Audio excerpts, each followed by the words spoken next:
Welcome to the Salmon Runs YouTube. Enjoy the video. In this video, I will explain how to make a chocolate dome. To begin, gather your essential tools and ingredients.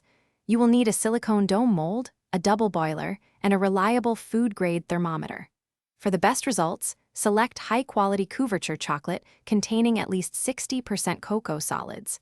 This foundation ensures your dome will have a beautiful shine and a satisfying snap. Let's get started on this delicious journey. Tempering is key for a glossy, stable chocolate dome. First, melt 2/3 of your chocolate in a double boiler until it reaches 115 degrees Fahrenheit. Next, remove it from the heat and stir in the remaining 1/3 of chocolate. Continue stirring until the mixture cools to 88 degrees Fahrenheit. This process creates stable cocoa butter crystals. Finally, keep the chocolate's temperature between 88 and 91 degrees Fahrenheit for a perfect finish. Now, let's create the dome's shell. Carefully pour your perfectly tempered chocolate into the silicone mold, rotating it to ensure all interior surfaces are evenly coated. This step is crucial for a consistent thickness.